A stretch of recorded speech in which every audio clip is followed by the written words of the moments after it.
Hi, Advanced Placement Biology. This is Miss Piper bringing back to you the lesson on carbohydrates, lipids, proteins, and nucleic acids. And I am actually in Target, and I thought it was appropriate to come to this section of the store and just bring more of an object lesson as to what you need to know about the 4 major macromolecules. And in particular, we're going to start with reminding you that carbohydrates are sugars, and as you can see, we're in the actual sugar section of the store, and we're going to find here that all of the sugar in this section starts with the simple sugar that we call glucose, also known as a monosaccharide. Also, by reminder that glucose is where all carbohydrates begin.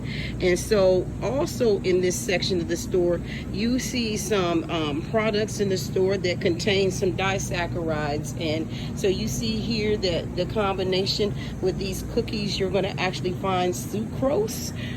And so we know that the combination of glucose and fructose is going to actually make sucrose, and that's typically what you're going to find in products like cookies or chocolate chip cookies or cinnamon buns. You're going to find that that sugar that tastes really good, which is sucrose, which is the sugar that Miss Piper actually loves.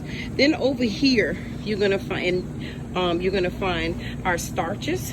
Just by way of reminder that starches are typically going to be stored in plants, and we get it in the form of bread. And so you see this good bread over here, and then my favorite, the Hawaiian bread. And so remember, starch is that beta linked sugar. That means that all of the hydroxyl groups and the glycosidic linkages or glycosidic bonds are below the imaginary plane. And then you're going to also have its isomer, which is cellulose, and that is going to be stored in plant cell walls, and is what provides structure for the plants, as well as, just by way of reminder, that it is beta link, which means that the hydroxyl groups and the glycosidic linkages or bonds alternate above and below the imaginary plane. So just by way of quick reminder on carbohydrates, we have 3 polysaccharides that I also mentioned that you need to be mindful of, and I talked to you about 2 of them already, starch and cellulose. And then I'll talk to you about glycogen, which is stored in animals, which is stored in us and other scientific animals, and it is branched glucose molecules that make up glycogen. It is stored in animal cells. So that being said, I'm going to move over to another section of the store. And in particular, what I'm looking for is our lipid section. We're actually looking for lipids, and we didn't get to discuss that on Thursday.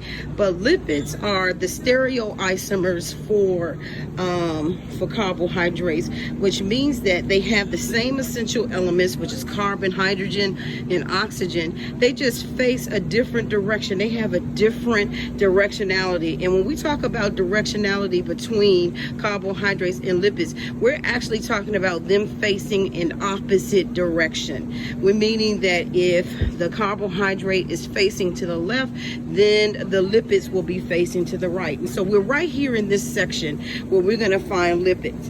And what you're looking at here is what we call saturated fats. Saturated fats are those lipids that are solid at room temperature.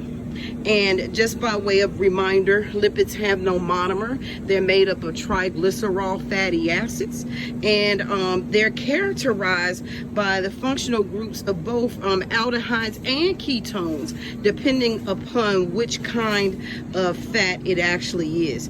And so right now what you're looking at is saturated fat. So anything that is butter is going to be saturated fat. And then when you see fats that can be oils, that will be your unsaturated fat. So anything that is an oil at room temperature is going to be unsaturated fat. But I also wanted to concentrate in this area because there's something that we call margarine. And if you use margarine, I would advise you to come away from it because Margarine is unsaturated fat that has had hydrogens added to it. And so as a result, it becomes an issue and begins to clog all of the arteries and can cause major health issues in us as individuals and as people and as animals. The other thing that you need to know is the difference between a saturated fat and an unsaturated fat. Saturated fat is going to be those fats that have a whole bunch of hydrogens and they're straight chains of fatty acids. Whereas an unsaturated fat, you're going to start to see double bonds and triple bond. And so when you have a monosaturated fat, that means that we have one bond, a single bond. And then when we have a double saturated fat, then we're looking at those bonds that have more than one double bond found throughout the chain, as well as you're going to start to see the chain start to bend. So products like margarine have those double bonds, and they're bending, as well as added hydrogen, which can cause a lot of health issues. So you need to know that as advanced placement biology. You need to know the difference between a saturated fat and an unsaturated fat. So since we're in this section of the store, and we need to know about proteins. Proteins are responsible for building tissue and organs. Proteins have a monomer, a building block, a subunit of the amino acid. You should be remembering that from Biology 1. And then, of course, when you get a chain of amino acids, those amino acids make up a polypeptide chain, and then those chains are held together by what we call a peptide bond. And what you need to know is that whenever a bond is formed between amino acids, there's going to be a bond between a carbon and a nitrogen from the amino group. Okay, there's going to be a bond between the carbon and the nitrogen from an amino group whenever amino acids actually link up together. And that is where you're going to see the actual peptide bond. And so as we're talking about bonding, I just need you to be mindful that every time a macromolecule like a carbohydrate, lipid, or protein comes together, it's going to come together by way of removal of water every time. Dehydration synthesis is what brings macromolecules together. And in this case, of course, is going to be carbohydrates, lipids, and proteins and nucleic acids. And it's going to be by way of dehydration synthesis, which means that water is being removed every time a bond is formed. Remember that energy is stored in bonds. And so therefore, in the peptide bonds, energy is being stored, and therefore, because energy is being stored, these are what we call anabolic reactions or endergonic reactions. It takes a whole lot of energy for these bonds to take place, as well as the energy is actually stored. And so when we think about proteins, the reason why we're in this section of the store where you see eggs and ham and turkey and cheese and things that are like dairy products, we're in this part of the store because that's where you're going to find your sources of proteins. And what they do is they help us as scientific animals to build our own proteins, to make our own amino acids. And of course, we can get those same things in carbohydrates as well. We can find protein. So those people who are vegetarians will have a way to make amino acid when they are, if they're vegetarians, they're doing it through plants. So that being said, I'm going to move a little farther down into the store where you can see the bananas, which is going to be carbohydrates. And in particular, what I'm looking for is the strawberries. And the reason why, we know that strawberries are carbohydrates, and every product in this store that we're looking at right now, whether it's the green peppers, whether it is the lettuce, whether it is the yogurt, the meat, is going to have nucleic acid. And remember, we have two types of nucleic acid: deoxyribonucleic acid, which is DNA. We have ribonucleic acid, which is RNA. And what the reason why I'm zeroing in on strawberries is because you can access DNA in strawberries fairly quickly.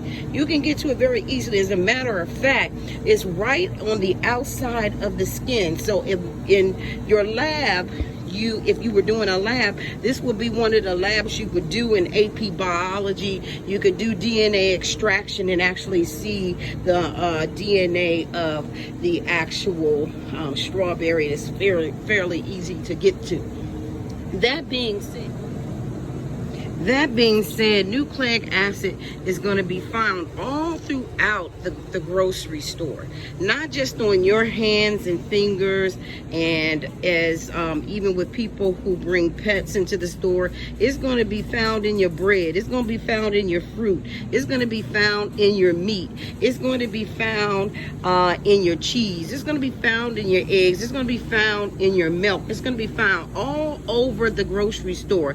And why? Because all living organisms contain DNA. That is one of the characteristics of being a living organism. If you want to know if something has been living before, you look for deoxyribonucleic acid, or you look for ribonucleic acid, which is RNA.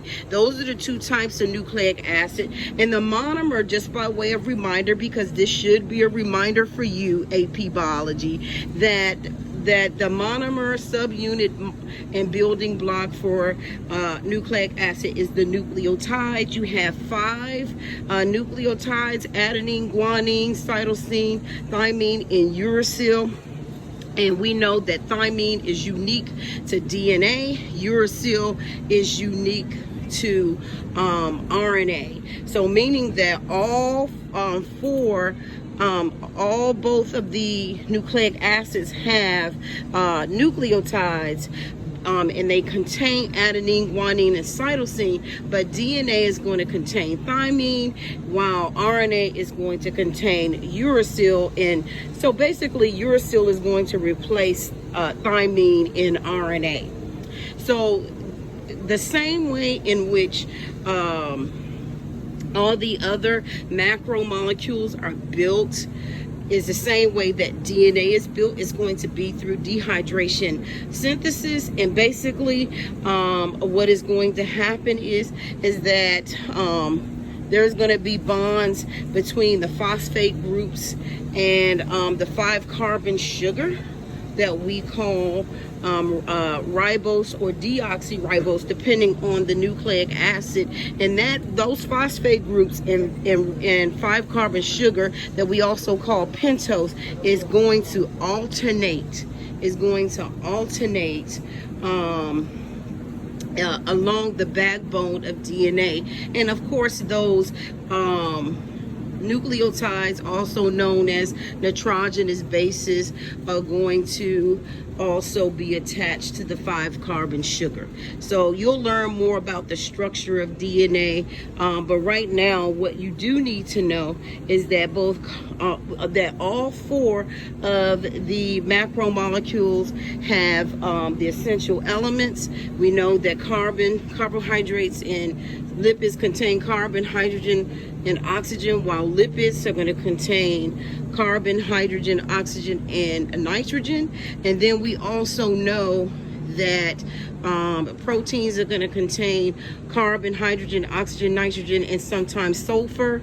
And then, of course, the nucleic acid, DNA and RNA, are going to contain all 6 essential elements, which are carbon, hydrogen, oxygen, nitrogen, phosphorus, sulfur, and sulfur. So you're going to see all that in the nucleic acids.